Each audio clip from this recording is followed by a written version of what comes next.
Hello, welcome to this webinar. This is the open house for Yale's Executive Elevated Leadership Program. My name is Kristen Sorick West, and I'm the Director of Marketing here at Executive Education at the Yale School of Management. Before we kick things off, a few housekeeping items. We are recording this webinar, and we will distribute the recording afterwards to all registrants. We'd love to have your questions. Please send us any questions and comments throughout this webinar. We're going to use the chat, the Q&A features. I'll be moderating the Q&A and fielding questions to our panelists today. And my colleague, as I mentioned, Rachel, is on the call, and she'll be moderating the chat, and she'll jump in as needed. Speaking of jumping in as needed, I know our panelists, I invite you to chime into the chat if you'd like. You're more than welcome to if you feel comfortable multitasking. If not, I completely understand. There's a lot going on. So as I mentioned, we're here today to talk about the Elevated Leadership Program, here to talk about the program experience and what you can expect to take away from the program afterwards. In that spirit, as I alluded to, this time together, it's a time for discussion, for conversation. We're going to take your questions and answer them along the way. So please submit them as they come up. It's quite possible that if you have a question, someone else on the call has a very similar one in mind. So I really love it when participants volley their questions to us, because I believe I'm at least answering that question for more than one person.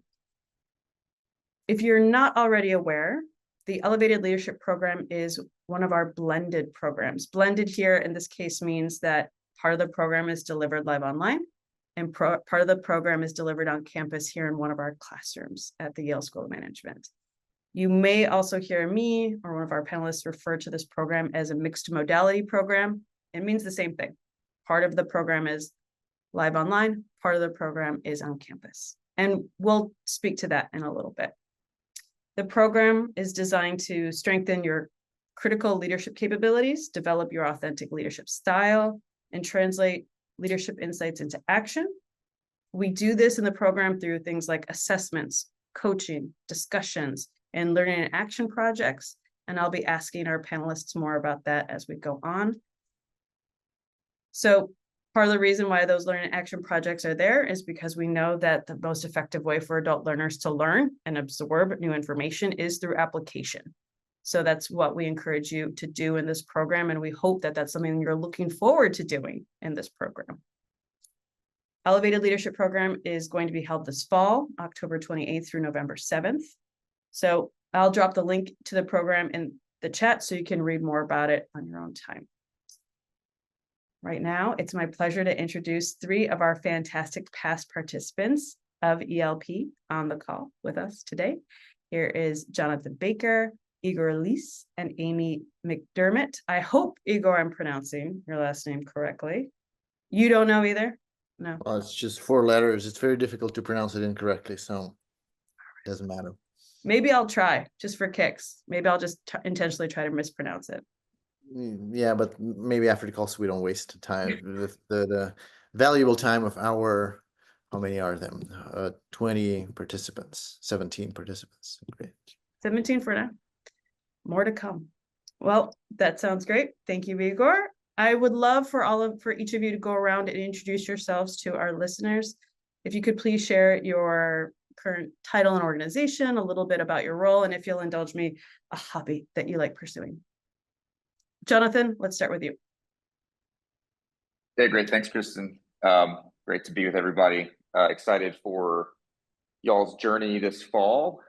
Certainly was something that was very meaningful to me last year, and yeah, so I think I was in a really unique spot in my career in terms of like growth. I'd just been promoted to vice president of brand for In Town Golf Club. In Town is a social club modeled after Soho House.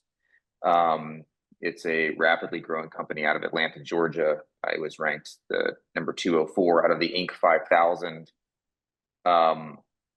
fastest growing businesses in the United States last year. And I oversee anything that has to do with the brand or member experience. So that could be everything from our, Instagram to what music we're playing in the clubs, to what uniforms the staff is wearing, anything that might be interfacing with a brand component. As a secondary moonlighting job, I've for the last 17 years served as the editor-in-chief of the Masters tournament, the golf tournament in Augusta, Georgia, for their website, app, and social media channels, overseeing content. It was something I started in 2009. I think there was like 15 people working, and we currently have over 120 different content creators that contribute to that week. So, and as far as like a hobby, clearly I enjoy the sport of golf if I'm working in it. But separately, I have a 9-year-old son named Oliver, and I very much enjoy being a dad. And we're going to the beach next week, and just exploring with him is one of my life's greatest treasures. Well, thank you, Jonathan. Amy, over to you. Hello, everyone. Good to see you today, and thanks for being here. I'm actually dialing in from the Denver area, Colorado, and I'm in the nonprofit world. About a couple of decades in the nonprofit world. I am currently the executive director of the Colorado Association of Realtors Foundation. So we are kind of at the intersection between a corporate foundation and a community foundation that's backed by a trade association, but we're a separate 501c3. We do things like make grants to qualified nonprofits all over our state.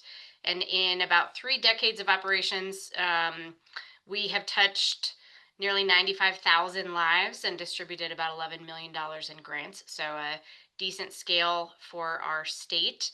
A nonprofit work and the business side of nonprofit work has always been a passion of mine. And this organization is uniquely positioned to scale its impact and also its positive reflection of the industry. And so that's really what drew me to the program, was the opportunity to become a better leader so that we could scale and take advantage of those opportunities. In my spare time, which I know is something we all talk about but rarely actually get any of, this time of year I like to garden and spend time with my family, although I have a teenage daughter, so it's a little less fun than Jonathan's adventuring with the once they get past that 10-11-year-old mark, it's a whole different ballgame. So thanks for having me. Oh, thank you, Amy. Igor, over to you. Yeah. Hi, good morning, good afternoon, good evening, everyone, depending on your location. My name is Igor Liss. I'm based in Paris, France. I am the co-founder of an organization called Government Tomorrow Forum, which actually now became one of the probably biggest research organizations across the world that are doing research on the governments, well, of tomorrow, unsurprisingly.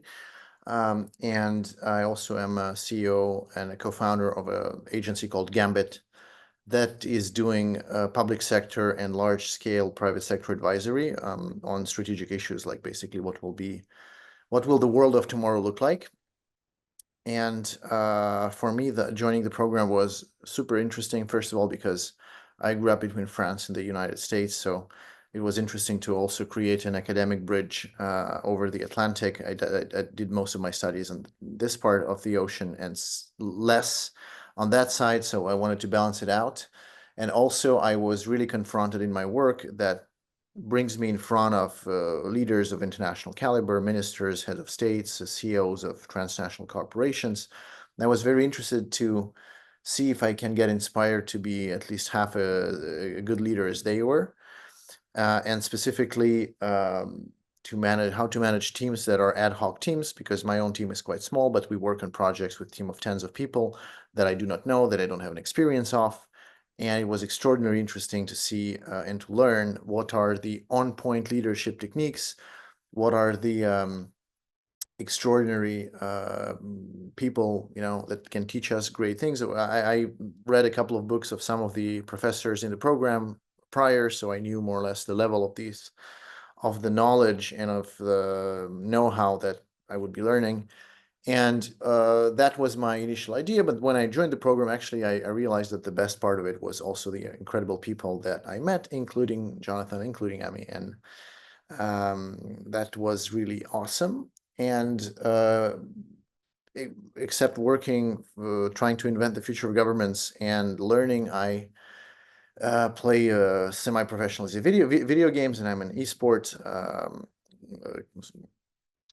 enthusiast and sports enthusiast in general.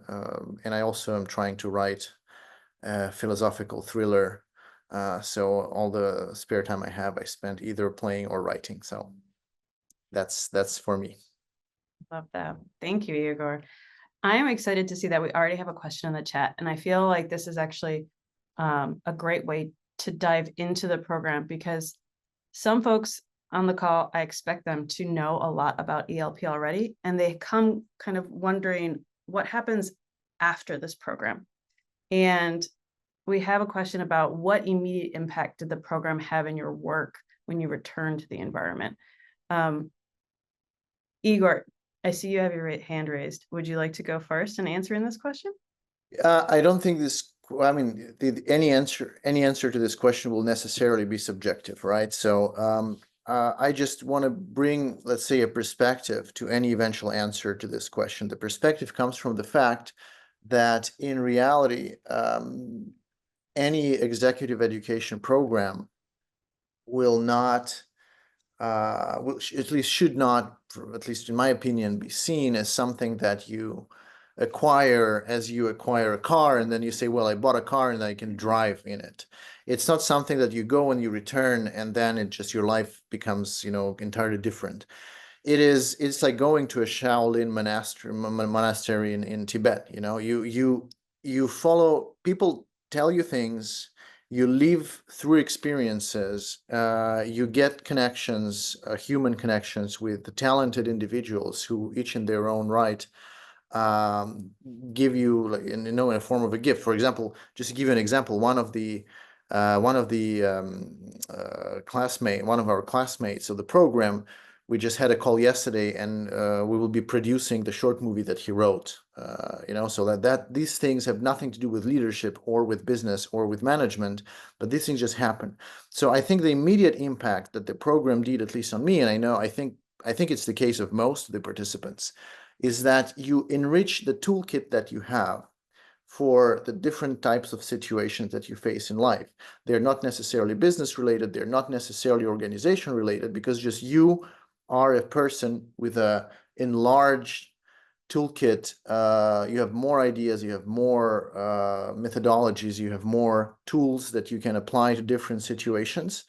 But there's no immediate, at least in my case, there's no immediate impact in the sense where there is before and after, and then everything changes. You're still the same person, but you know more, you are more inspired, you have more peers that you can ask for opinion, you are connected with professors, etc., etc.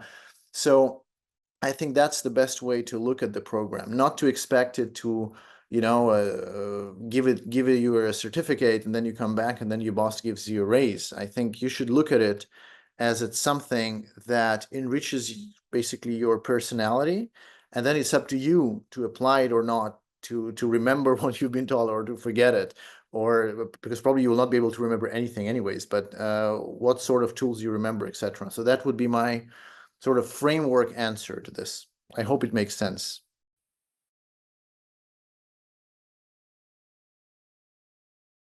Makes sense to me. You're absolutely right. You leave this program with inspiration, with a broader network of peers and professors. You've experienced the material with them. You've had conversations with them. It's people that you can draw on for further conversations after the program.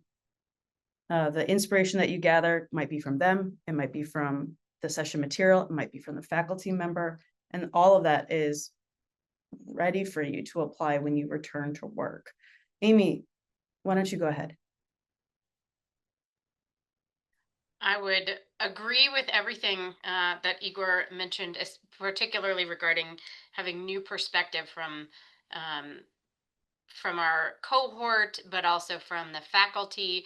But I will mention, I think, some concrete immediate impact that the material actually had on my work. For our final sort of business use case, I actually built a scaling model for our organization. That was really one of the main things that drew me, as I said, to the program, because we were at a really interesting inflection point where we had the opportunity to scale the organization, which required scaling up, teams and the human capital, but also our, brand awareness, and ultimately with the goal of scaling our impact and being able to do more for the community, all of those things.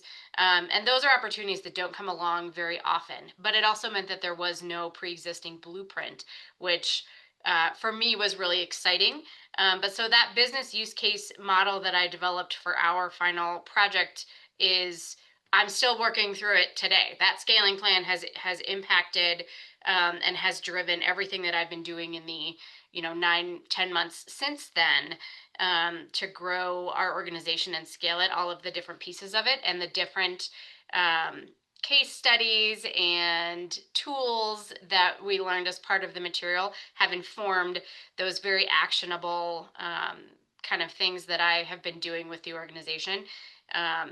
That's extremely successfully. I mean, for example, we are currently the only department or organization in any way affiliated with our parent organization that is operating in the black at all, in a bit of a down market for the industry. And that is directly related to the plan that I put together as a result of the material we learned. So there absolutely can be, I believe, some concrete and tactical impact on your work and on your trajectory within the actual responsibilities and opportunities that you have in your daily work.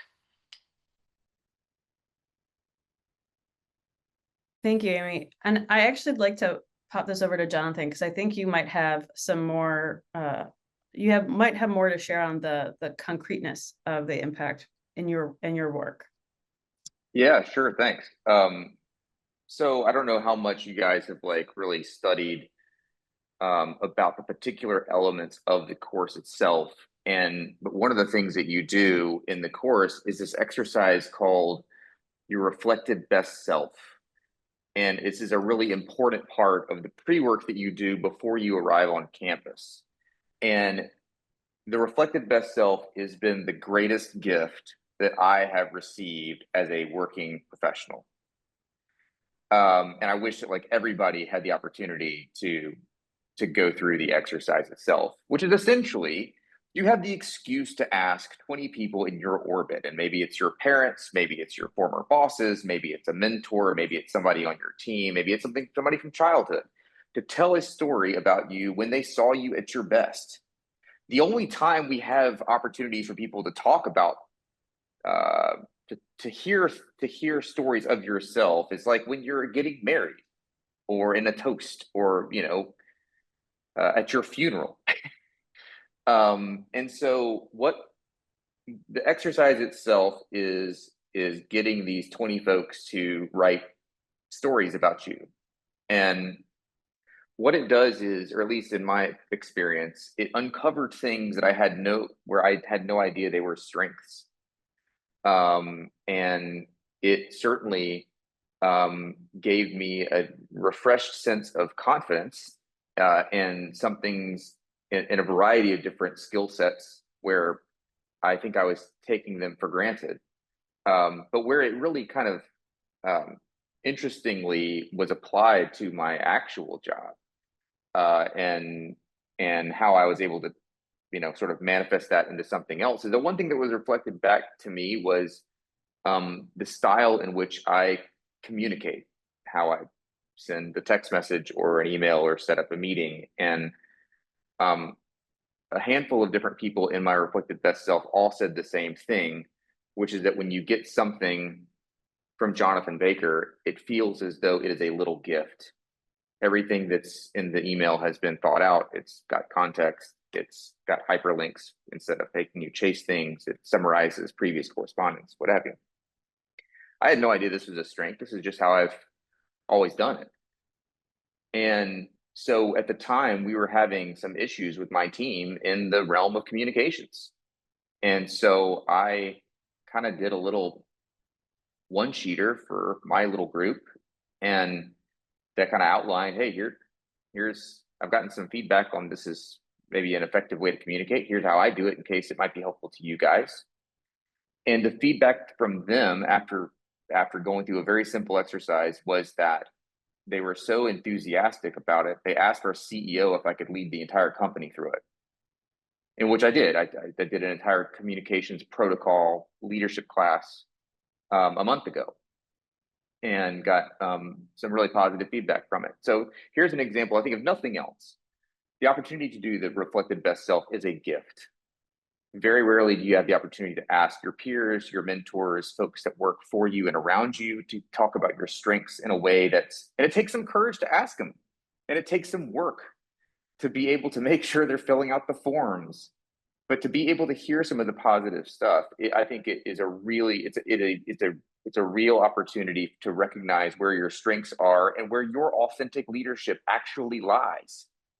So, that's just I have other examples of using various different tools or case studies that I've kind of tried to apply. But as Igor said, like it's sort of what you make of it. You go to this monastery and you emerge and you hope that you remember to take the time to try to apply what you've learned. But if nothing else, I would say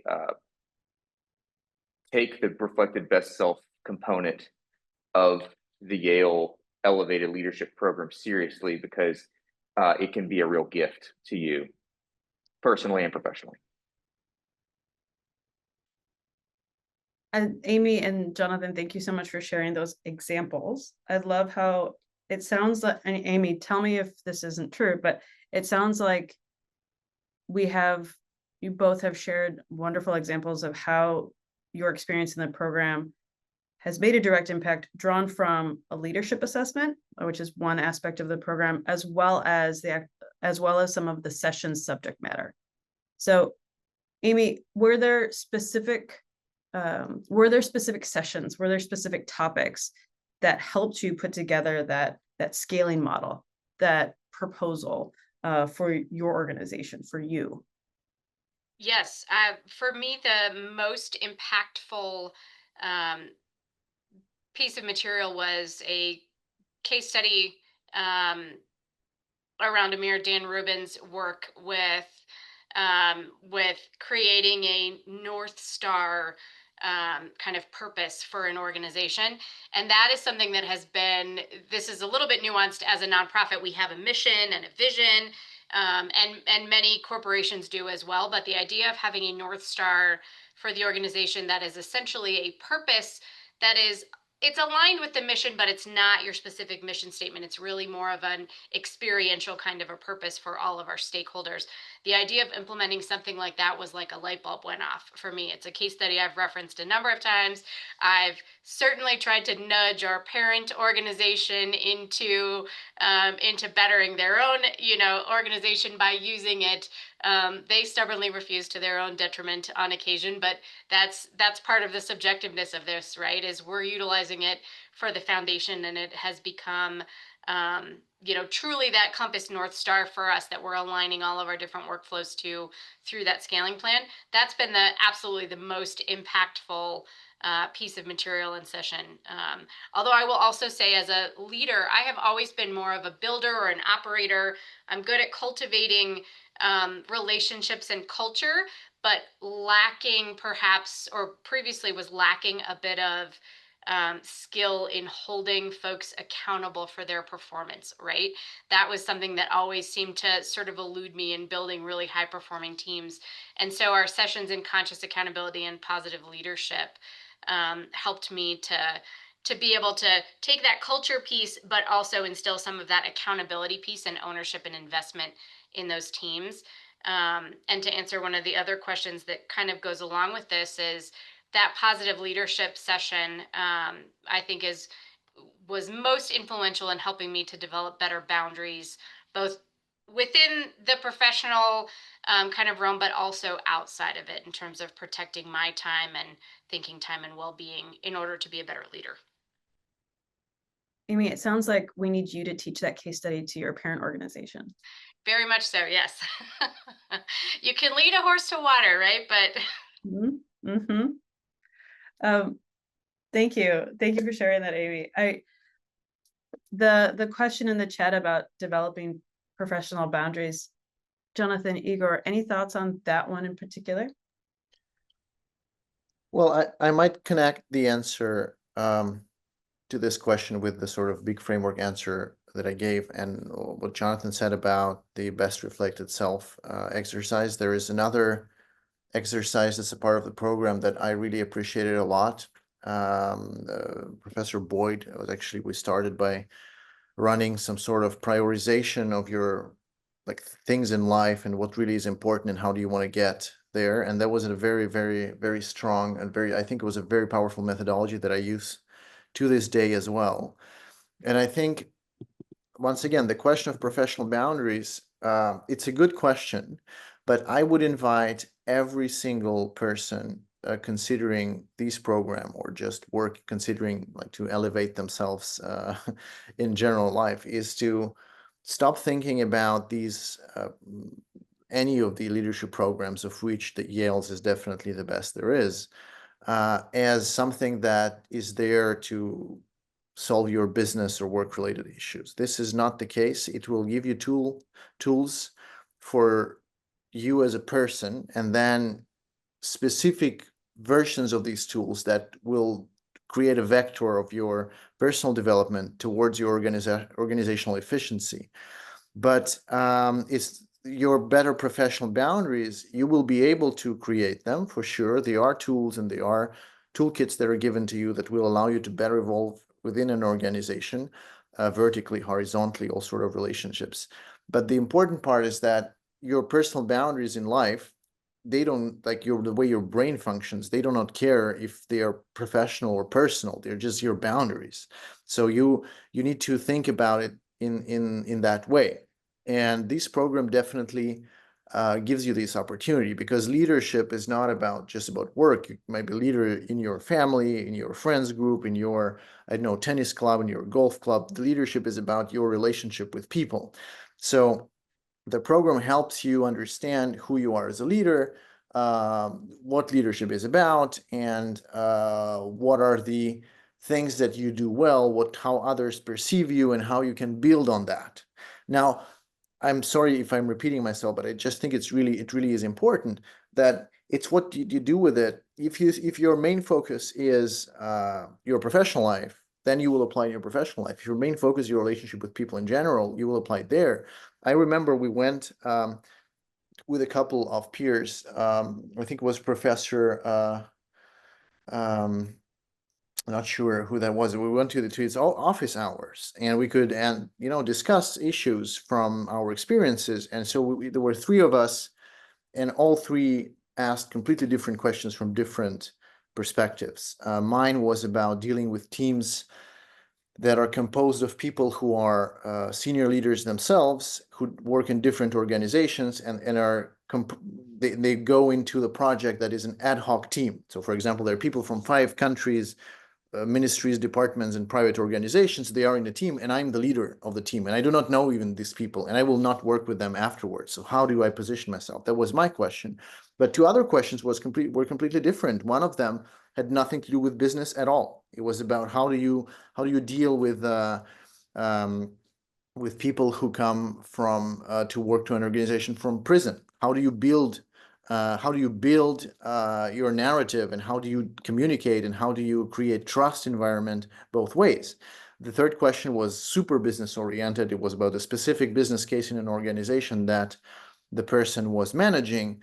And I think these were just 3 questions, and we were 26, I think, in the program. So there are as many perspectives as there are people. To try to answer your question, yes, you can be helped in developing your professional boundaries or your personal boundaries or whatever. The toolkits that you have there are very powerful.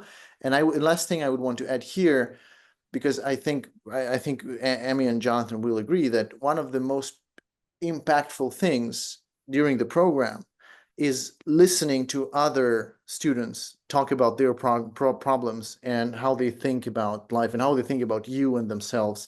This is super powerful. And honestly, if you did not have a large perspective on variety of, let's say, professional personal lives, you will have it. And if you had this perspective, you will reinforce it. So that is very, very important. Thank you, Igor. I'd like to echo something about that also that you were just touching on that also answers a question about that's in the chat. When you were saying leadership is about relationships, you noted it could be your friends, it could be at the golf club. It's just relationships with people. And the question in the chat is about like what are the cohort statistics? And you throw up great suggestions for stats I could share: median age, percent of non-US attendees. And I just want to reinforce that this program is helpful or is designed to help people who are responsible for those relationships with others in their organizations, that are responsible for teams, that are responsible for coordinating perhaps multiple teams, a single team, multiple departments. We want to be able to help you build those teams, find ways to have those productive conversations, even if they're not happy ones, right? And so I could give you like the median age, but I really want you to think about where you are in serving others. And that you might be in a position like that when you're 35. You could be in a position like that where you have a lot of questions as you're 65. And so I'm happy to share those stats after the call, but I also think that I don't want that to narrow your view of who we expect to see in this program, you know? Oh, you're not too old. I can share that, and maybe the folks on this call can actually be better about talking about the wide range of professional and demographic backgrounds that were present in the program. It was wild. I was not anticipating the just global element of our class. I think I was one of like 3 Caucasian American males, I think. And it was like everywhere I looked, it was, my Marcus, who is in my small group, had flown in. He worked for Alphabet, had flown in from Brazil. I mean, Igor is clearly an example from France. It was such an interesting mix of people. It made me feel really appreciative that I was included in it immediately, based on just level of success of the other participants, on, again, sort of the globalization of the class that I wasn't necessarily anticipating, on the diverse range of age groups, of industries. I was really taken by that. And certainly that was one of the first things that when I came home, or finished the program, that was one of the first things I said. I'm like, oh, you couldn't believe how like international this thing was. It was amazing. I know one of your cohort members was a military veteran. He was well into his, John. Yeah. He well into his military career, right? And I know that I'm going to shoot from the hip. I don't know his exact age, but I believe he was in his 50s at the very least. I would say yes. He post-military, retired, and then working on the civilian side. So, yes. Yeah. So he was also in a nonprofit, by the way. He's also a founder of a huge nonprofit where he lived in Alabama. I think John was amazing. And to be honest, just to give a quick note here, you should not think about age as a factor. Just think about, like, there's a diversity of experiences that come from different geographies, different age groups, different genders, different domains of expertise, different industries. It's just a melting pot where, as I said, people enrich each other, because when you sit in the classroom and you listen to people talking, because they're very deep conversations, they're very serious questions asked. In the breakout groups, there is also a part that's turning around coaching and actually making a coach out of you for your own peers. This is a very, very powerful part as well. And I don't think correct me guys if I'm wrong, but I do not think that anybody has asked themselves any question like judging others for anything like age or whatever. I don't think it ever came to anybody, because it was so important to just open it. I don't think everybody was super curious. Like it's you come there to learn, right? So you're learning from others as well as even from yourself, because people ask you questions. So, Monsieur Braconnier, je peux vous assurer que l'âge n'est aucunement un problème.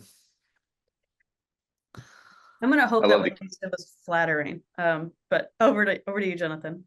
I was just gonna say, I think you hit the nail on the head in terms of the curiosity factor. I think that if you think of is there a red thread that kind of goes through the tapestry of the cohort? I think curiosity and a thirst for learning is up there. And to Igor's point, it just seemed like a room full of really cool people from all over the world doing interesting things that were thirsty to get better. About that. Would you all be willing to share a little bit more about your experience in the coaching sessions? And that is a component of this program. It does, and I think there might be some questions about that too from our attendees. Happy Amy, to. what- I think to start us off, I think one of the most, and this echoes what Jonathan and Igor both said, one of the most valuable parts of the coaching sessions were our interactions with our cohort members.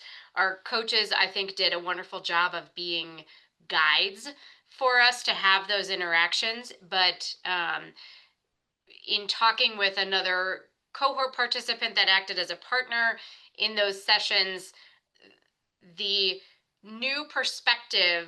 So essentially what it could look like was we were given a coaching challenge or a topic to talk about, or bring up something that you may have experienced as a challenge in managing someone on your team, or leading someone on your team. And then we would work together to identify some solutions based on some of our course material. Having that one-on-one other unique perspective was eye-opening.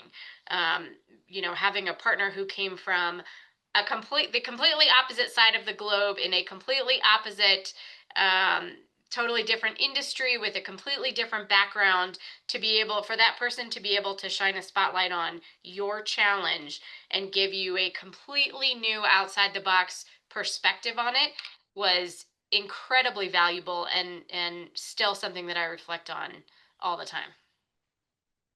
Mm-hmm. What about you, Jonathan?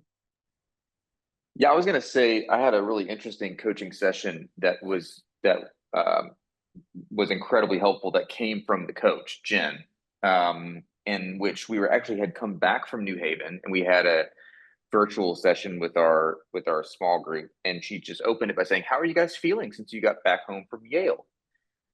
And I chimed in and I just said, I've inherited a dumpster fire at work, total dumpster fire." And because I was dealing with something that was really stressful. My team had gotten into some HR issues. I was, having to go back through and look at performance elements that were not great. And she said a couple of things that just completely changed my entire viewpoint around the position in which I found myself in, which was one that was troubling to me at the time. And she said a couple things. She said, dumpster fires can actually be very powerful. She said, you are getting a ton of information and knowledge that you did not have previously. And if you can think about this in a different way, think about where you're going to be at the end of it. It completely changed my entire perspective on how I was handling the problem, and gave me a totally different attitude. And the aforementioned me doing a small group session with my team, and then doing a larger communication leadership class, that all came out of that conversation. So whereas I don't remember if as much about like an example of my peer-to-peer, but when Jen was like, dumpster fires can be powerful, I was like, tell me more about this because it does not feel that way right now. Feels like my, I'm falling from a plane at 30,000 feet. On But it fire. turned out to on fire, yeah. But it turned out, look, it turned out to be great. But it was a really that was a cinnamon moment. That was an important moment for me during the course of this uh, um, part of the course. These like informal learning circles. So you do learn from your peers in a structured way. And then I you guess also are learning from the coaches themselves. I guess too, this is something for the cohorts on the call, which is just it certainly took a little bit. I mean, I could have mailed it in. I could have been like, yeah, things are great. I'm trying to apply a few things. But I was like brutally honest. I'm like, my hair's on fire. This is not good. This is a low point for me professionally. And I think that the time on campus and the time in person with, and the friendships that were built, um, I think that like made me comfortable enough to share that I was having a really hard time and not be self-conscious about it. And that's really important in terms of like what you're going to get out of the class, which is spending the time in the live learning lessons and then spending time on campus with each other and being in the same room certainly builds a deeper bond to where if you are experiencing something that maybe is not, you don't necessarily want to share, you have a little bit more courage to do so because it is certainly a safer space than just like, talking to strangers about it. You really build a significant relationship with those that are in the room with you. And that can be being able to be vulnerable is a very powerful thing. I wonder if you could, Amy and Igor, elaborate on that balance between the live online component of the program as well as the in-person component of the program. How did they interact with one another for you?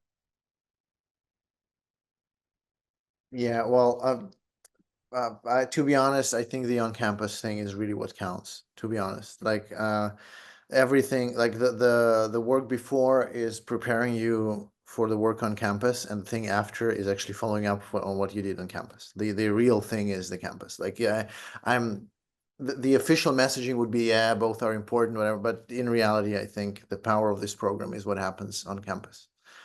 Especially the human connections that are built. I think we have not as a species evolved far enough that we can build these connections purely on Zoom. I think we are like our generation, including you, Alexandra. I think 50 years or 30 years doesn't matter. I think our generation we still need to meet, and that's very powerful. And this sort of vulnerability, this capacity to not feel weird talking about being in a bad place that Jonathan was mentioning. I think that's what is built on campus. By the way, John, you mean that when I'm in a dumpster fire, I can call you and be vulnerable? That's noted. I will take you on that. So yeah, I think that's at least that's the way it worked for me. There are some parts of online. I am thinking about Zoe's influence thing that are only online. They are really cool as well. You get a lot of material, but I think what you really bring home inside your spirit is the on-campus experience, because that is what makes it different. For example, from there are leadership programs that are purely online, offered by a lot of very prominent institutions, and they're great. And I tested some of those, but the on-campus experience is great, and Yale campus is really cool. Also, the coffee is really good. So. I would agree. And also, Jonathan, I took notes on what you said in terms of the dumpster fire thing. So even, 10 months later, we're still learning from each other. And I would agree, Igor, that the on-campus piece of it is really sort of the magic of the program. But I think knowing how busy people are and how busy our lives are, having the pre-work and some live sessions beforehand helped us to get a bit of a jump so that we were I think not starting from scratch in terms of relationship building and also content absorption when we got into the room together, right? There had been some conversations, we kind of knew who we were looking at. We felt a little more experienced with some of the content going into it. So we kind of it was like a kickstart that I think was really valuable.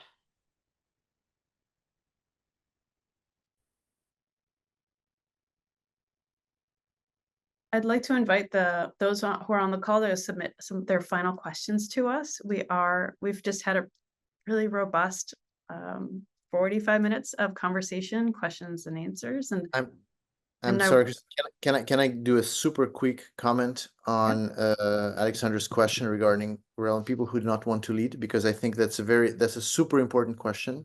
Would And actually, Igor, so that question was sent to us. So just to reiterate it for the broader group, there was a question from a participant about what is this particular program relevant for people who might not want to lead? And I know that we've talked about leadership in a very sometimes in a way that you think about there's one person leading an organization. I will then pass it over to you because I think there's multiple ways to look at a leader and define a leader and define what leading looks like. yeah, well, I was just going to do a super quick comment here because I think it's a great question because it touches upon this sort of human part of it that just goes far beyond the organizational. And that's, as you might have understood, for me is important to sort of try to get people out of the corporate boxes a bit. Because our brain doesn't make the difference. We make a conscious difference, but for our brain, there's no difference there. I'm thinking about what Emma Sapolo called the micro moments, right? It's something that you just live your life and for you nothing happens, but somebody else's life is completely transformed by a little thing that you did. And these reflected best self exercise actually is an eye opener there because you just realize by getting feedback from people that something that you might even have forgotten that you've done at some point, I don't know, gave a pen to somebody, like these are the little things create these micro moments that are actually impacting a person's life. And this is also leadership. Sometimes we are leaders, not just without wanting it, but even without knowing it. And there is leadership every time you are dealing with a situation that goes a bit out of the ordinary, which might happen in a supermarket when you're doing groceries or when you're a president leading a state. And I remember I was doing in a different university some years ago a course called Crisis Leadership, which is basically was like more of a almost a military grade, like more psychological, because nothing, just a completely different program. And that was the first time I understood the question of leadership of actually, it's how do you act when something happens? Like that was the sort of a very, very large definition. And I think what you learn in this program at Yale is that you are a leader just because you're human. And these, once again, these are the tools that you have as a leader. Now, you want to be a leader of a state and use it to become the president of your country, very well. You want to be a leader of yourself and be your own leader and just, create the situation for yourself and be a good person for others. No problem. I think there is no verticality in the teaching because the questions like change, questions like evolution, questions like your relationships with people, they are universal, right? They're not necessarily vertical oriented. So for that, it's like with the age, there is no limit. That you should not feel shy because there's something that you imagine makes you different from all others. People are so different in this program. It's really, really good. That's it. I said it. Thank you, sir. Thanks, Igor. We have some wonderful questions rolling in, and I want to be able to I want to answer all of them because I think your responses will be so helpful for everyone to hear. So one that came in just recently was, what made all of you want to complete this program initially? So over to you, Amy or Jonathan.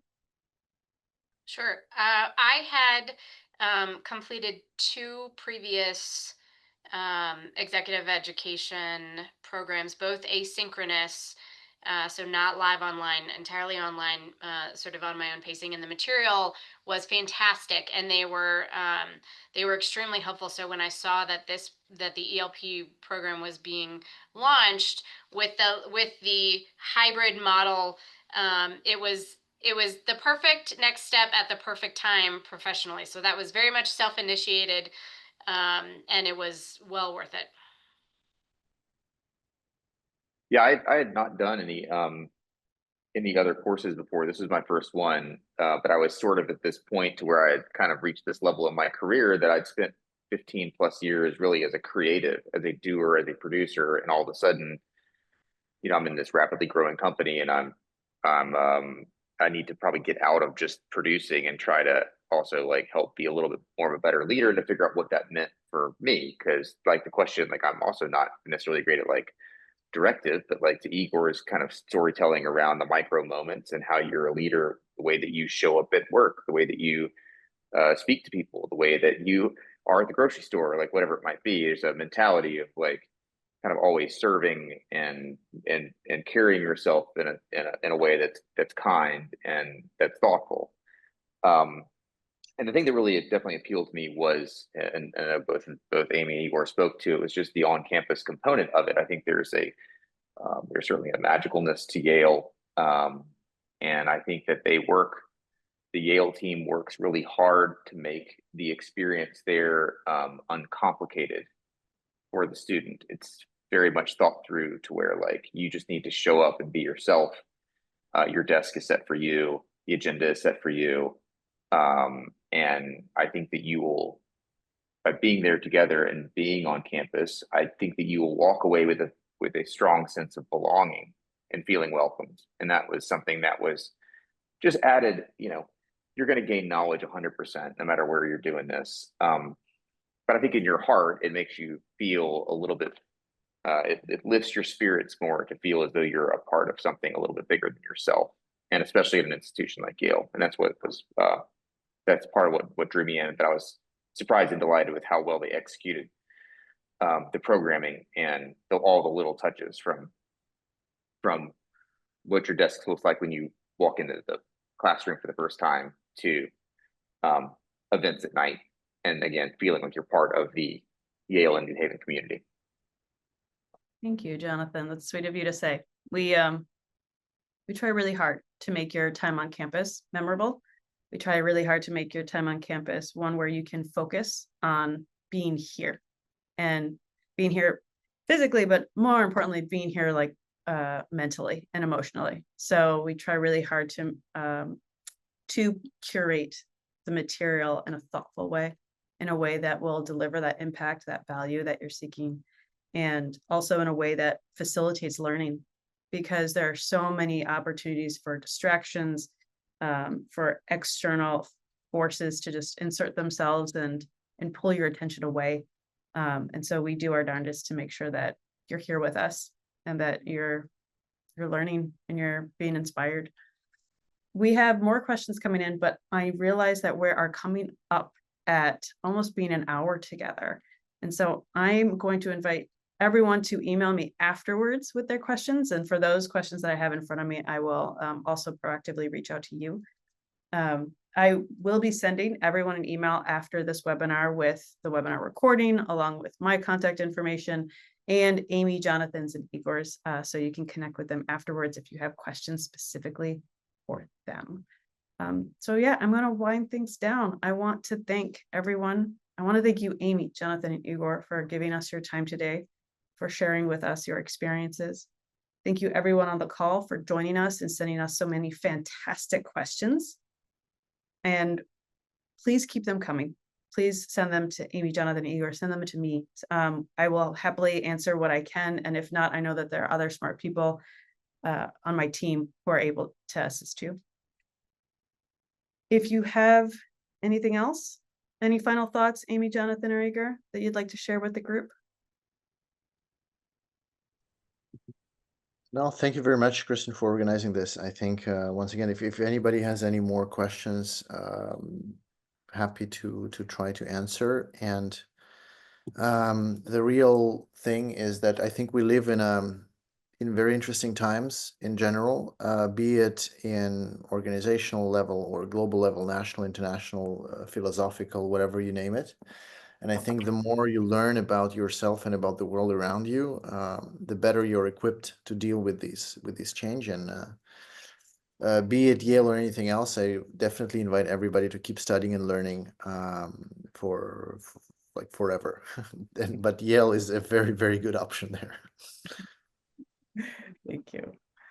I've got two things. I think one, and Igor touched a little bit on this about how what the online courses do in advance of being on campus. I think I would just encourage everybody to. I know it's hard to get the reflective best self stuff done. It's hard to like take time out of your work day and you're spending 7 hours on a Zoom. But the more you put into that time, the better experience you're going to have when you're there. And the other thing I would just encourage is to, I think you guys might be getting one extra day than we got on campus, which is amazing. But yeah, I would encourage you to come in a day early, and just like get to know the campus, like walk around, like go to the bookstore, go eat pizza, go do some New Haven things. It's a really special time, and certainly worth getting there, 24 hours in advance just to be able to familiarize yourself with the area and really get the spirit of the campus. Because once you start that first class, you're on a pretty robust itinerary for 3 to 4 days, and there's not a lot of wiggle room. So take advantage of the before and after for sure. That's right. We keep you busy. You're in sessions Yeah. or otherwise experiencing Yale from 8 to 5, 8 to 4 every day. I And don't there's know. dinner. Yeah, I don't know about you all, but sometimes I've participated in our programs before, and I know that I would feel completely exhausted. My battery was drained at the end of the day, and I still felt like I needed to like write things down before I forgot them because so much information was shared, and all of it was information I wanted to savor. I have a final question I'm going to answer because it's a good one. How many students are in the class? Your cohort was 26-ish. So we keep it small in general. We try to keep it small and intimate so you can build relationships like the ones you see here on our webinar. Yeah, and not just there are 26 people, you also are spending half of the time in breakout sessions when you're actually in groups like of 4 people, so 4 or 5 people. So that's also an important note on that. Thank you, everyone. Thank you all on the call, and thank you to our panelists. Have a great day, and I look forward to staying in touch with everyone.